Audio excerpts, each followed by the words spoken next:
તો વિદ્યાર્થી મિત્રો, હવે આપણે બીજી પ્રકાશીય ઘટના વિવર્તનનો અભ્યાસ કરીશું. જ્યારે કોઈ પણ પ્રકાશ ગતિ કરતો હોય કે એનું તરંગ અગ્ર પસાર થતું હોય ત્યારે રસ્તામાં કોઈ અડચણ આવી જાય, અવરોધ, અંતરાય આવી જાય, તો જો એ અંતરાય પાસેથી તરંગ અગ્ર સંપૂર્ણ પસાર થઈ શકતો હોય તો વિવર્તન જોવા નહીં મળે. પરંતુ એ તરંગ અગ્રનો મર્યાદિત ભાગ જ જો એમાંથી પસાર થઈ શકતો હશે તો વિવર્તનની અસરો જોવા મળશે. દાખલા તરીકે આપણે બે અંતરાય ઊભા કરીને વચ્ચે સ્લિટની રચના કરેલી છે. એમાંથી કોઈ પ્રકાશનું તરંગ પસાર થઈ રહ્યું છે, એટલે કે તરંગ અગ્ર. જો સમગ્ર તરંગ અગ્ર એમાંથી પસાર થઈ શકે તો વિવર્તન નહીં થાય. એનો અમુક મર્યાદિત ભાગ પસાર થશે તો વિવર્તન જોવા મળે છે. તો વિવર્તન એટલે શું છે? તો અડચણની ધાર પાસેથી પ્રકાશના વળવાની ઘટનાને પણ વિવર્તન કહેવામાં આવે છે, અને તરંગ અગ્રના મર્યાદિત ભાગથી નિપજતી અસર છે એને પણ વિવર્તન કહેવામાં આવે છે. આખું તરંગ અગ્ર પસાર ન થઈ શકે એટલા માટે અડચણ પાસેથી એને વળવું પડે છે. એ વિવર્તન તરીકે આપણે સરળ ભાષામાં કહી શકીએ છીએ. હકીકતમાં વિવર્તન છે એની અંદર પણ વ્યતિકરણ તો જોવા મળે જ છે. વ્યતિકરણ ને વિવર્તનને એકદમ સ્પષ્ટ રીતે અલગ કરવા ખૂબ મુશ્કેલ છે. એવું આપણે કહી શકીએ કે મર્યાદિત ઉદ્ગમ હોય, દાખલા તરીકે બે ઉદ્ગમ છે, બે સુસંબદ્ધ ઉદ્ગમ અને એના તરંગો સંપાત થાય છે તો વ્યતિકરણ રચાય છે. જ્યારે ઘણા બધા ઉદ્ગમો હોય અથવા તો એક મોટો ઉદ્ગમ હોય, નાના વિભાગો કે કણો છે સ્વતંત્ર ઉદ્ગમ બનતા હોય અને એમાંથી ઉત્પન્ન તરંગો ભેગા થઈને કઈ અસર રચતા હોય તો વિવર્તન તરીકે ઓળખવામાં આવે છે. હવે વિવર્તન તો જેટલું ડિટેલમાં સમજીએ એટલું ઓછું જ છે, પણ આપણે પરીક્ષાની દ્રષ્ટિએ, સૂત્રોની દ્રષ્ટિએ થોડી વાત કરીએ તો અહીંયા અડચણ ઊભી કરવામાં આવી છે. બે અંતરાય મૂકેલા છે એટલે આટલી એક સ્લિટની રચના કરેલી છે. તો વિવર્તનમાં પહેલા આપણે એક સ્લિટથી થતું વિવર્તન સમજવાનું. સ્લિટ એટલે બારી. અહીંયા એક સ્લિટની રચના કરેલી છે અને અહીંયા ઉદ્ગમ S માંથી પ્રકાશ એના તરફ આવી રહ્યો છે. જો અહીંયા L અને N છે અંત્ય બિંદુઓ છે, એમની વચ્ચેનું અંતર છે ને એ લેવામાં આવશે. L અને N વચ્ચેનું અંતર છે જે સ્લિટની પહોળાઈ કહેવાય, જેને આપણે A વડે દર્શાવીશું. પહેલામાં S1 અને S2 વચ્ચેનું અંતર, બે સ્લિટ હતી ને S1 S2, એમની વચ્ચેનું અંતર સ્મોલ d લેવામાં આવેલું હતું, જે મિલીમીટરના ક્રમનું હતું. જ્યારે આ અંતર તો એના પણ 10મા ભાગનું હોય છે, મિલીમીટરના 10મા ભાગના ક્રમનું જોવા મળે છે. ln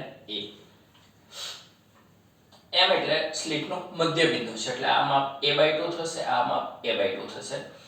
હવે જે તરંગો સીધા જાય છે એ પડદાના મધ્ય બિંદુ C પાસે પહોંચશે. હવે આ જે એક સ્લિટ છે એમાં અસંખ્ય ઉદ્ગમો આપણે માની લેવાના છે. આમ પણ આઈગન્સનો સિદ્ધાંત આવું કહે જ છે. તો બધામાંથી જે તરંગો ઉત્પન્ન થાય છે ને બધા એક સાથે અહીંયા પહોંચે છે C પર, એટલે બધા માટે LC ગણો કે NC ગણો પદ તફાવત શૂન્ય થાય છે. એટલે બધામાંથી ઉત્પન્ન તરંગો માટે અહીંયા પદ તફાવત શૂન્ય થાય છે. એટલે સહાયક વ્યતિકરણ રચાય છે ને અહીંયા તીવ્રતા મહત્તમ જોવા મળે છે અને મધ્યસ્થ અધિકતમ કહેવામાં. સૌથી વધારે તીવ્રતા અહીંયા હશે ને પડદાનું મધ્ય બિંદુ છે એટલે મધ્યસ્થ અધિકતમ તરીકે ઓળખાશે. હવે આ જે લંબ છે એની સાથે થીટા ખૂણો બનાવતી દિશામાં જે કિરણો જાય છે એનો આપણે વિચાર કરીએ. ત્રણ કિરણો અહીંયા બતાવવામાં આવેલા છે જે પડદાના કોઈ P બિંદુએ કેન્દ્રિત થશે. આગળમાં આપણે P બિંદુ x અંતરે વિચાર કરેલો હતો વ્યતિકરણની અંદર, યંગના પ્રયોગમાં પણ. તો આ બધા ખૂણા કિરણો છે લગભગ સમાંતર છે અને પડદો ખૂબ દૂર હોય છે, જે આ મિલીમીટરના 10મા ભાગના ક્રમનું છે. જ્યારે પડદો એનાથી 100 સેન્ટીમીટર 1 મીટર અંતર હોય છે, એટલે થોડાક વિસ્તારમાં સમાંતર ગણી શકાય છે. પછી એ પડદાના P બિંદુએ કેન્દ્રિત થઈ જશે. અને ઘણી વખત તો પડદાને નજીક રાખવું હોય તો તમે બહિર્ગોળ લેન્સ પણ મૂકી શકો. તો કિરણો બહિર્ગોળ લેન્સના મુખ્ય કેન્દ્ર પર એટલે કે પડદાના P બિંદુએ પણ કેન્દ્રિત કરી શકાય છે જો પડદાને નજીક રાખવું હોય તો, નહીતર કેન્દ્રિત થશે P બિંદુએ. હવે આપણે શું કરવાનું છે કે જો C પર તો બધા સાથે પહોંચે છે, પદ તફાવતનો કોઈ સવાલ નથી, શૂન્ય છે, પણ P બિંદુએ પદ તફાવત જરૂર રચાશે. આનો પદ ટૂંકો છે, આનો પદ લાંબો છે, તો કેટલો પદ તફાવત આવે? પછી બીજા બિંદુઓનો વિચાર કરીશું. પહેલા છેડાવાના બિંદુઓનો વિચાર કરી લઈએ. તો L માંથી અહીંયા લંબ દોરવામાં આવ્યો એટલે Q બિંદુ બને છે. તો અહીંથી જે પદ છે ને એટલો જ પદ આનો પણ થશે. એટલે આ N પાસેથી જે તરંગો જાય છે ને આટલું અંતર વધારે કાપવું પડશે. એટલે અહીંયા પદ તફાવત કેટલો આવશે? ધારો કે પડદામાં અહીંયા P બિંદુ સુધી તો આપણે લંબાવ્યું નથી, પણ અહીંયા કોઈક જગ્યાએ P બિંદુ છે તો NP એટલે મોટો પદ છે ને LP એટલે નાનો પદ છે ને એનો તફાવત કેટલો આવે છે? NQ આવે છે. કે અહીંયા પથ આટલો વધારે આવે છે NQ. હવે આ માપ આપણે કઈ રીતે મેળવી શકીએ? એમાં જરા આકૃતિની ભૂમિતિ જોવાની રહેશે. NCERT છે, ટેક્સ્ટ બુક ની અંદર બધું ડાયરેક્ટલી આપેલું હશે, પણ એ દરેક વસ્તુ વિગતવાર કઈ રીતે આવે છે આપણે સમજવું પડશે. જો આ ખૂણો થીટા હોય તો આ 90 - થીટા થાય, અને આ 90 - થીટા થાય તો પાછો આ થીટા થાય. અહીંયા કાટકોણ ત્રિકોણ બને છે કારણ કે અહીંયા લંબ છે. કાટકોણ ત્રિકોણમાં ખૂણાની સામેની બાજુ આપણે જોઈએ છે, તો સામેની બાજુ એટલે આપણે શું કહી શકીએ? તો કે કર્ણ ગુણ્યા sin થીટા કહેવાય, કારણ કે sin થીટા એટલે આપણે શું લખીએ છીએ? sin થીટા બરાબર અહીંયા ખૂણો થીટા છે બરાબર, sin થીટા બરાબર સામેની બાજુ NQ ના છેદમાં કર્ણ ln એટલે કે a. તો NQ બરાબર શું આવે? તો કે a sin થીટા કહેવાય. તો NQ બરાબર a sin થીટા થશે. અને જો ખૂણો નાનો હોય અને રેડિયનમાં હોય તો sin થીટા બરાબર થીટા પણ લેવાય, એટલે a sin થીટા ના સ્થાને a થીટા લઈને હવે આપણે ચાલીશું બરાબર. તો આ છેડાઓના બિંદુ માટે પદ તફાવત કેટલો આવ્યો? a થીટા આવ્યો. એટલે l અને n પરના તરંગો માટે પદ તફાવત a થીટા આવ્યો. કેમ? તો કે આ બે વચ્ચેનું અંતર a છે. એવા બીજા બે બિંદુઓનો વિચાર કરો, m1 ને m2. ધારો કે એમની વચ્ચેનું અંતર y હોય તો m2p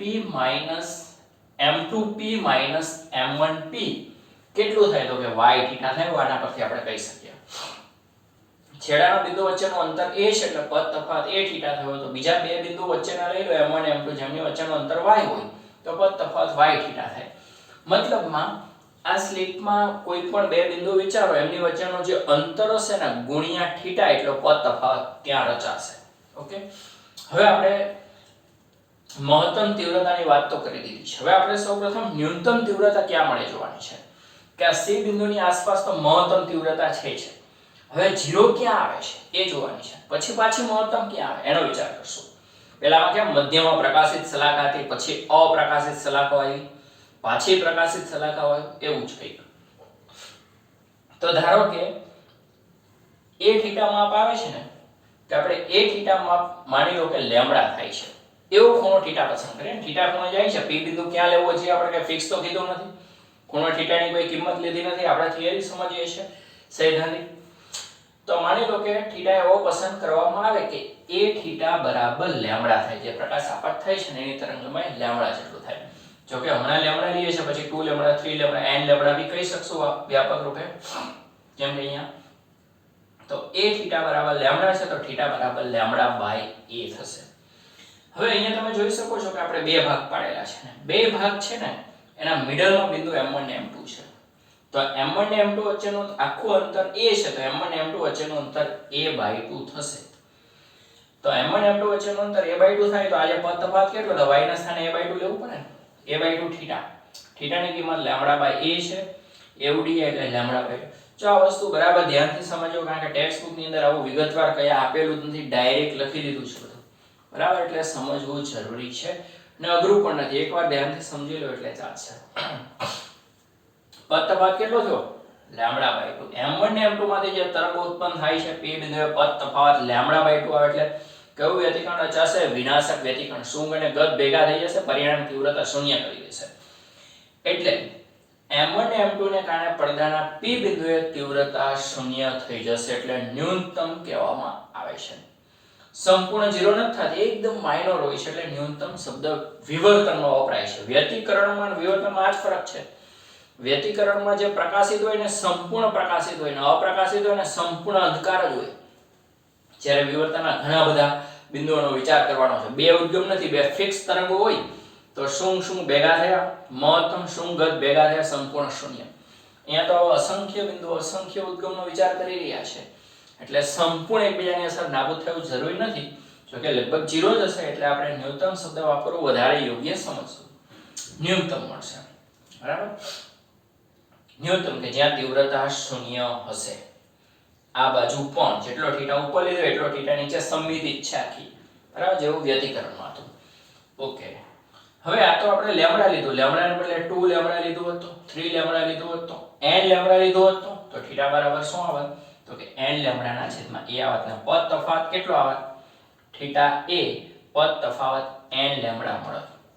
અહીંયા જે પદ તફાવત છે ને n લેમ્બડા આવે, જ્યાં તીવ્રતા શૂન્ય છે. યાદ કરો, વ્યતિકરણ કરતા ઉલટી શરત આવી, વ્યતિકરણમાં પદ તફાવત n લેમ્ડા હોય ને તો સહાયક વ્યતિકરણ રચાતું હતું, મહત્તમ પ્રકાશિત મળતું હતું.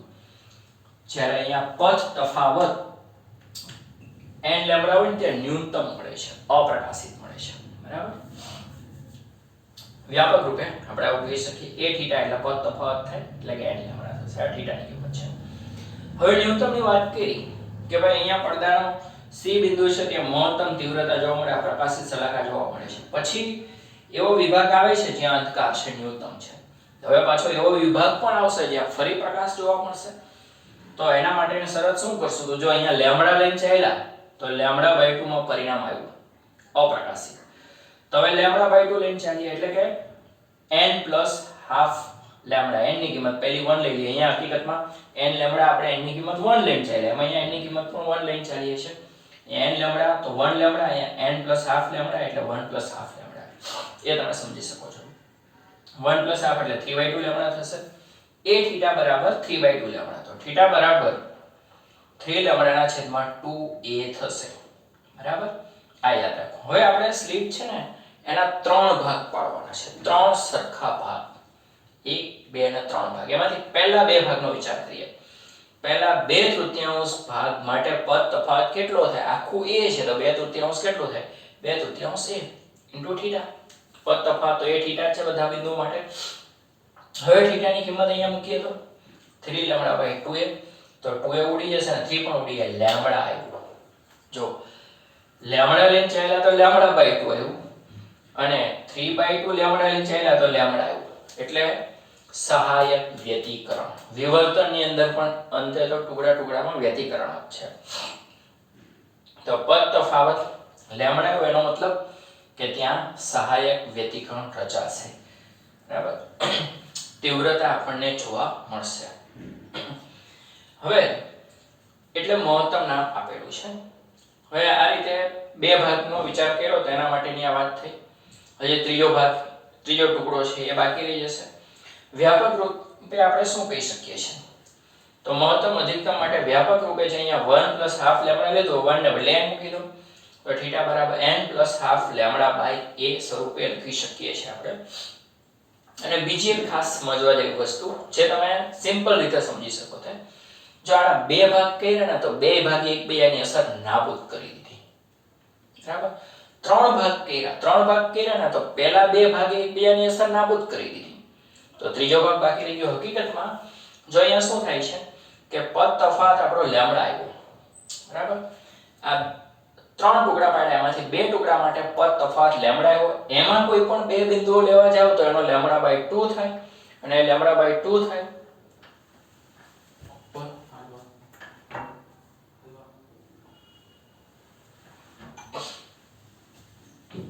તો જો આપણે આજે 3 ટુકડા પાડ્યા, એમાંથી 2 ટુકડા લીધા તો 2 ટુકડા માટે પદ તફાવત લેમ્ડા આવ્યો. એમાં વચ્ચે કોઈ પણ 2 બિંદુ લેવા જાવ તો લેમ્ડા આવે કેમ લેમ્ડા બાય 2 થઈ જાય છે. એમ અહીંયા લેમ્ડા હોય તો એમાં 2 બિંદુ લેવા જાય તો લેમ્ડા બાય 2 થાય એટલે એકબીજાની અસર નાબૂદ કરે, પણ ત્રીજો ટુકડો બાકી રહી જાય.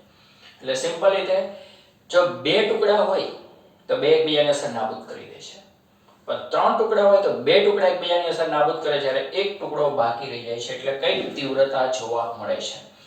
એટલે મહત્તમ અધિકતમ માટે વ્યાપક રૂપે આપણે આ સૂત્ર કહી શકશું. હવે આમાં છે કે 3 ભાગ પાડ્યા ને તો એક ત્રીજા ટુકડાને કારણે તીવ્રતા જોવા મળે છે. એટલે મધ્યસ્થ અધિકતમ કરતા બંનેની તીવ્રતા ઓછી હશે. 5 ભાગ પાડ્યા હોત તો 4 ટુકડાની અસર નાબૂદ થઈ જાય, ખાલી એક 5મા ભાગને કારણે તીવ્રતા જોવા મળે. 7 ભાગ પાડેલા હોત તો 6 ભાગ એકબીજાની અસર નાબૂદ કરે, ખાલી 7મા ભાગને કારણે તીવ્રતા મળે. એટલે આમને આપણે આગળ વધતા જઈએ એટલે જો તીવ્રતા ઘટતી જાય છે. મધ્યસ્થ અધિકતમ છે એની પહોળાઈ બાકીના બધા કરતા લગભગ ડબલ છે, એની તીવ્રતા મહત્તમ છે. પછી ન્યૂનતમ આવે એટલે તીવ્રતા 0 છે. પ્રથમ અધિકતમ આવે એટલે તીવ્રતા આવે છે પણ ઘટી ગઈ હોય, ત્રીજા ભાગને કારણે હોય. પાછા ન્યૂનતમ આવશે, પાછા અધિકતમ આવશે તો તીવ્રતા હજી પણ ઘટતી જશે.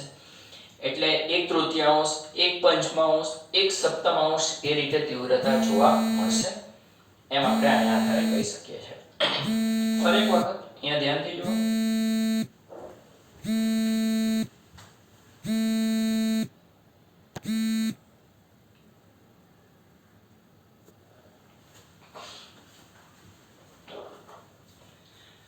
એ પહોળાઈની એક સ્લિટ છે.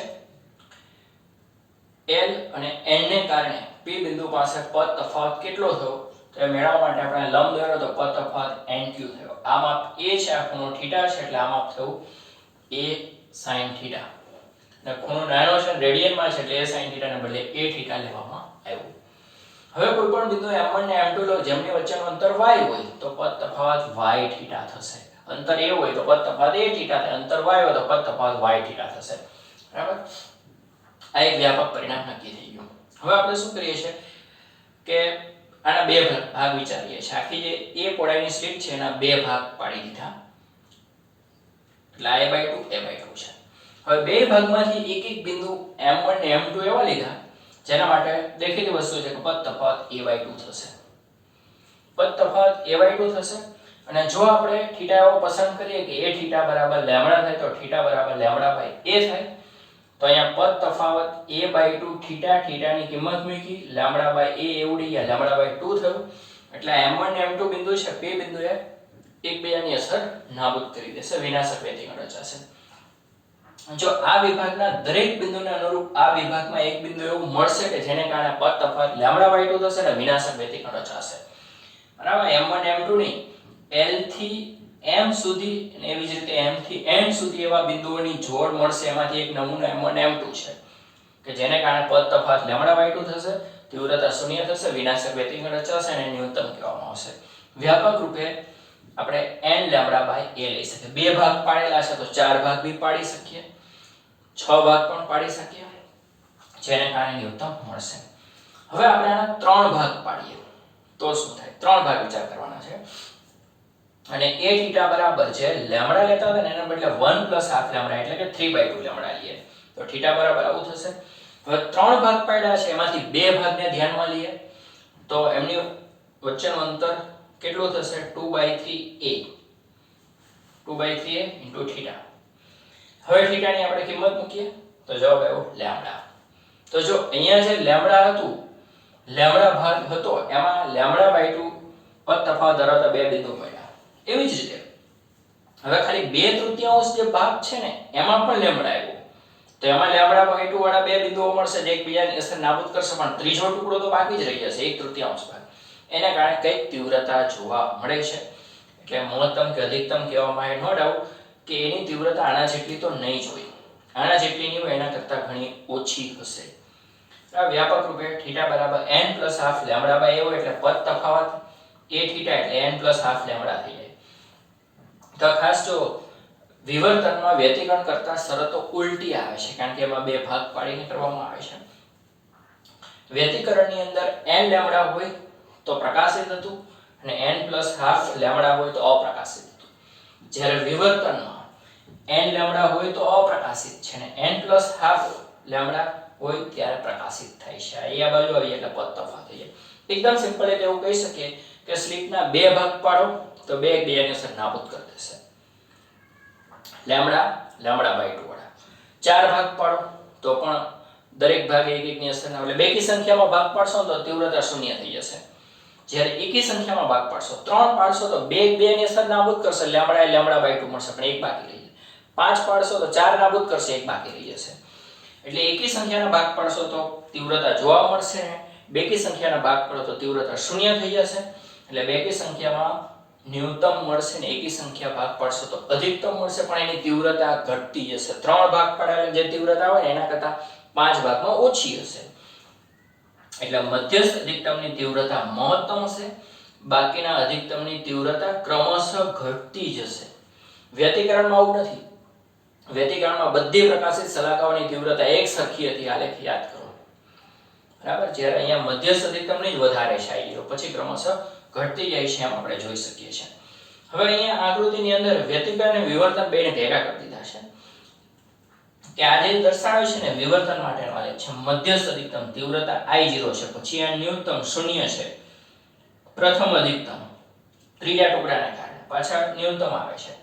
એની અંદર વ્યતિકરણ છે એટલે લગભગ એક સરખી તીવ્રતા વાળી શલાકાઓ બેસાડી લીધેલી છે, બરાબર. એના લગતો ઉદાહરણ પણ છે જેમાં આપણે ઉદાહરણમાં આપણે જોઈએ 10.5.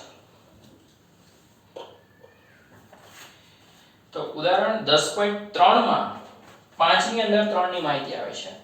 3 માં દરેક સ્લિટની પહોળાઈ કેટલી હોવી જોઈએ કે જેથી એક સ્લિટની ભાતમાંની મધ્યસ્થ અધિકતમમાં બે સ્લિટ ભાતના 10 મહત્તમ આવી જાય. એટલે અહીંયા એક સ્લિટ જે છે આને કારણે જે વિવર્તન ભાત મળે છે ને એમાં પેલા વ્યતિકરણના 10 અધિકતમ સમાઈ જાય. તો એના માટે આ પહોળાઈ કેટલી રાખવી જોઈએ એમ કહેવા માંગે છે. તો યાદ કરો, વ્યતિકરણની અંદર બે ક્રમિક પ્રકાશિત કે અપ્રકાશિત સલાકા વચ્ચેનું અંતર જે λd/d મળતું હતું, હવે n હોય તો n વડે ગુણી દીધું. તો વ્યતિકરણ માટે n પ્રકાશિત સલાકા વચ્ચેનું અંતર n λd/d થાય છે. d ની કિંમત 1 મીટર હતી. વિવર્તન માટે કેટલું થાય જે સૂત્ર નથી એવું આપણે મેળવવું પડશે.